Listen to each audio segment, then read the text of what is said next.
Hey guys, කොහමද? අද මම කතා කරන්නේ අලුත් දෙයක් ගැන. ඒ AWS certifications ගැන. මොකද අපේ meetup වලට එන AWS user group Colombo meetup වලට එන ගොඩක් අය undergraduates ලා professionals ලා අහන එක දෙයක් තමයි මොන certification එකද ඒගොල්ලෝ පටන් ගන්න ඕනේ කියන එක.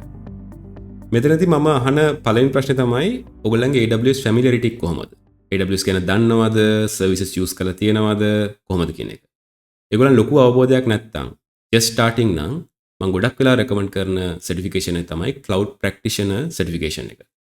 මොකද cloud practitioner certification එකේ fundamental understanding එක දෙනවා AWS services මොනවද කියන්නේ, මොකද්ද cloud කියන්නේ, elasticity කියන්නේ මොනවද, ඊට පස්සේ resiliency කොහොමද cloud එක handle වෙන basic understanding එක කියලා දෙනවා AWS cloud practitioner certification එකේ.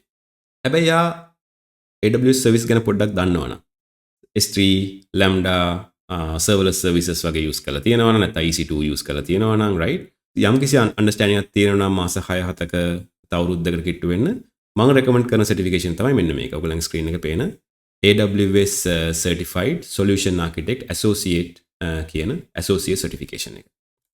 දැන් ඔයගොල්ලෝ දන්නවා ඇති AWS එකේ certification ගොඩක් තියෙනවා. දැන් මෙතන මේ website එකට ගියොත් එහෙම amazon.com/certification ඒගොල්ලන්ගේ තියෙනවා මේ foundation certifications. දැන් මෙතනදී ඔයාලට පේනවා ඇති මේ certified cloud practitioner. මේක තමයි අර foundation certification එක. මෙතනදී ගියොත් එimhe ඔයගොල්ලන්ට පේනවා practitioner validates the foundational high level understanding of AWS cloud services and terminology. මේක හොඳ starting point එකක් කවුරු හරි AWS ගැන ඉගෙන ගන්න තියෙනවා. ඊට පස්සේ තියෙනවා මේ AI practitioner. AI side එක ගැන focus කරනවා නම් මේකත් හොඳයි. හැබැයි still මම recommend කරනවා මේ cloud practitioner එකෙන් පටන් ගන්න. මොකද මෙතනින් තමයි basic fundamental knowledge එක ඔයගලන්ට දෙන්නේ AWS cloud සහ cloud in general. right?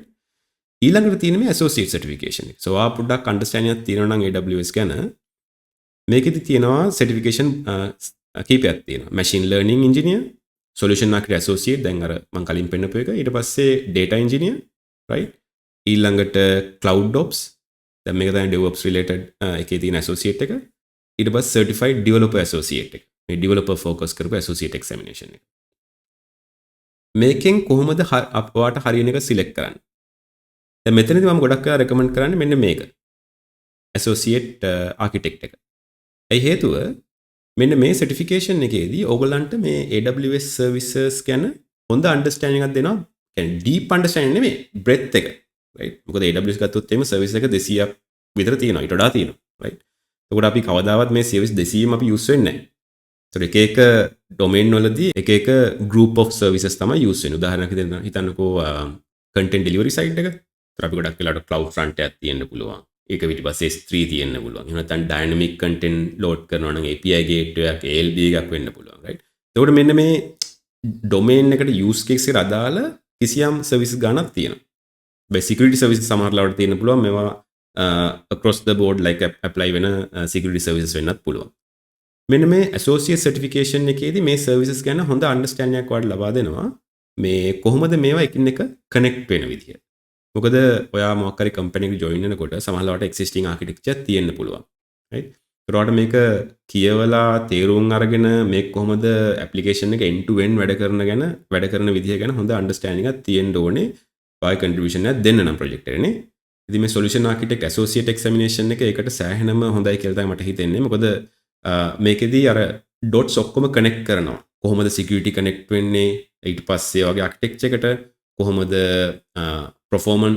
performance side එක handle කරන්න වගේ architecture එකෙන් ඊට පස්සේ කොහොමද data storage, DynamoDB, NoSQL යනවා නම් එහෙම නැත්නම් relational database මොනවද ඔය සයිට් එක ගැන හොඳ අන්ඩර්ස්ටෑන්ඩින්ග් එකක් දෙනවා මේ සර්විසස් ගැන. ඒ නිසා මම මේක තමයි ගොඩක් අය රෙකමන්ඩ් කරන්නේ. සමහර අය අහනවා මේ ඩෙවලොපර් එකක් තියෙනවා ඩෙවලොපර් එක කරාට කමක් නැද්ද කියලා. මේක ඉෂුව එකක් නෑ. හැබැයි මට ඒත් මම ફોකස් ගොඩක් වෙලාවට කියන්නේ මේ ඇසෝසියේට් සොලියුෂන් ආර්කිටෙක්ට් ඇසෝසියේට් එක කරන්න කියලා ඩෙවලොපර් එකේ පොඩ්ඩක් අර ඩෙවලොපර් සයිඩ් එක පොඩ්ඩක් ඩීප් යනවා. ක්ලවුඩ් ෆෝමේෂන් අරවා මේ. හැබැයි ඊට කලින් මෙන්න මේක හොඳයි කියලා තමයි මම ගොඩක් වෙලාවට මගේ ඔපිනියන් එක විදිහට මම මේ හැමෝටම ફોකස් කරන්නේ. now මේ associate certification වලට අමතරව අපිට තියෙනවා මේ professional certification. මේ professional certification වලින් මම නම් recommend කරන්නේ ඉස්සෙල්ලම පටන් ගන්න කියලා. මොකද මේකට අවුරුදු 2-3ක experience එක ඕනේ. ඇත්තටම production product එකක් service වලින් AWS service වලින් deploy කරලා ඒකේ න ඉෂු සරවමය පොඩ්ඩක් හදලා රයිට් පොඩ්ඩක් අර hands on experience එක වැඩිපුර ඕනේ මේ professional certification එකට. මේකෙදී තියෙනවා solution architect professional එක තියෙනවා, DevOps engineer professional එක තියෙනවා, generative AI developer professional එක තියෙනවා. right මේ වගේ professional certification 3ක් තියෙනවා. ඊට අමතරව තියෙනවා specialty certification. එනවා security side එක වැඩිපුරම focus කරන්න ඕන නම් මේ security specialty එක තියෙනවා. networking side එක focus කරන්න ඕන නම් advanced networking specialty, machine learning specialty, right? මේ වගේ specialty examination කීපයකුත් තියෙනවා. හැබැයි වගේ first certification විදිහට ඔයාලට කිසියම් understanding එකක් තියෙනවා නම් AWS services ගැන මම ගොඩක් වෙලා recommend කරන්නේ මේ AWS certified solution architect associate certification එක. ඒ හින්දා තමයි මට හිතුනේ series එකක් කරන්න.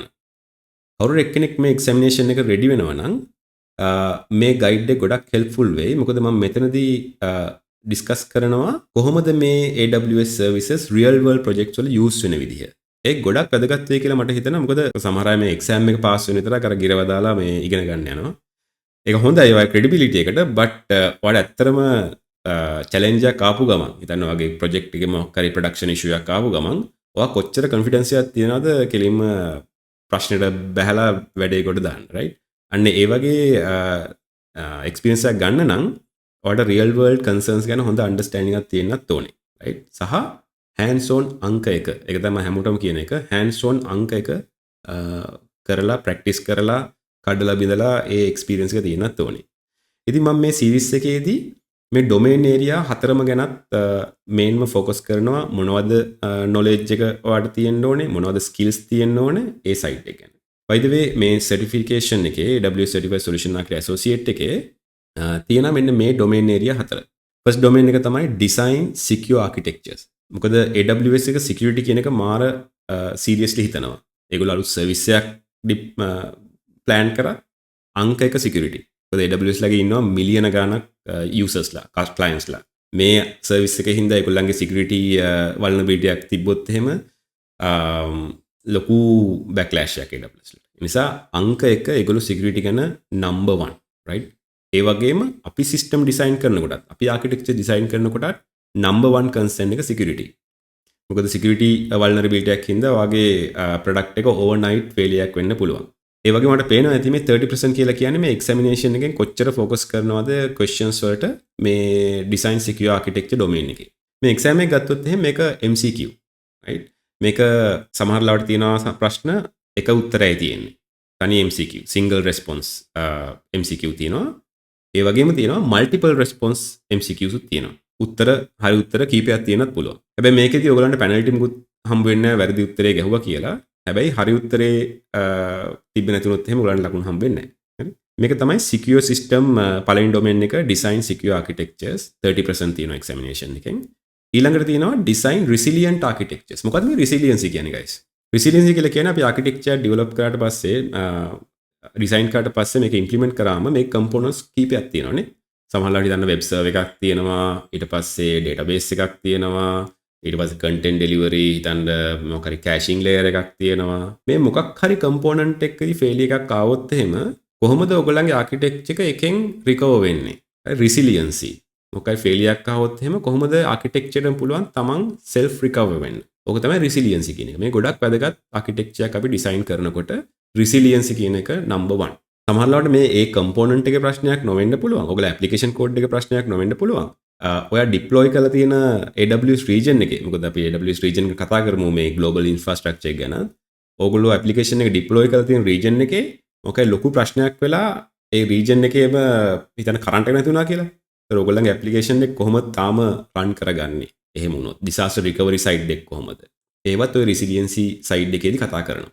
ඔයාලට පේනවා 26% percentage එකක් තියෙනවා examination questions making resiliency architecture වලින් එන. තුන්වෙනි domain එක තමයි high performing architectures. ඔයගොල්ලෝ දන්නවා අපි application එක develop කරනකොට functional requirements තියෙනවා, non functional requirements තියෙනවා. අපි ගොඩක් වෙලාවට functional requirements වලට තමයි focus එක වැඩිපුර දෙන්නේ නේද? කියන්නේ customers ලා ගත්තත් එයා බලන්නේ right එයාගේ business logic ටික හරියට implement කරලා තියෙනවද? ඕක තමයි main focus එක. හැබැයි production ගියාට පස්සේ තමයි අම්මා මේ system එක load වෙන්න තප්පර 10ක් විතර යනවා. ඒක unusable right? ඒ දැන් මේ කාලේ ගත්තොත් එහෙම මිලි සෙකන්ඩ් 500 වඩා යනවා නම් application එක load වෙන්න ගොඩක් customers ලා ඒක අතහැරලා දාලා වෙන කම්පියුටර් කෙනෙක්ට ගෙන වෙන කම්පියුටර් කෙනෙක්ගේ ප්‍රොඩක්ට් එකක් යූස් කරනවා. ඒතර මේ performance, security, right, availability මෙන්න මේ කියන non functional requirement ගොඩක් වැදගත්. මේ domain 3 එකෙන් අපි කතා කරන්නේ high performing architectures කොහොමද අපි ඩිසයින් කරන හැටි. fourth domain එකේ කතා කරන්නේ design cost optimize architectures. cost කියන එක හැම කම්පැනියක්ම ස්ටාර්ට්අප් එකක්ද ලොකු කම්පැනියක්ද නැත්නම් එන්ටර්ප්‍රයිස් එකක්ද අදාළ නැහැ. හැමෝටම වැදගත් මේ cost optimize architectures.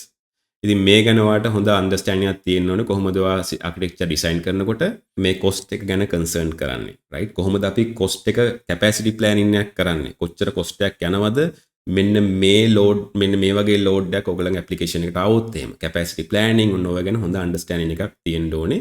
සහ විශේෂයෙන් මේ ගැන ඇනලිසිස් එකක් කරන්න ඕනේ ඔය application එක production යවන්න කලින්.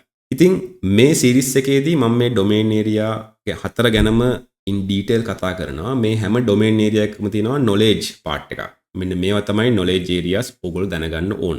ඊට පස්සේ skills part එකක් තියෙනවා. මෙන්න මේවා තමයි skills ඔයගලන්ට තියෙන්න ඕන. එන්න ඒ domain knowledge part එකයි skill part එකයි හැමදේම මම මේ series එකේ කතා කරනවා. සහ මේ series එකට මම පොඩ්ඩක් frequently videos upload කරනවා. මේක තමයි first video එක. ඉතින් ඔයගොල්ලෝ කැමති නම් AWS certification එකක් කරන්න, credibility එක හදාගන්න, මාත් එක්ක join වෙන්න සහ මේ channel එකට subscribe කරන්න. එහෙනම් අපි හම්බෙමු පළවෙනි lesson එකෙන් ඊළඟට.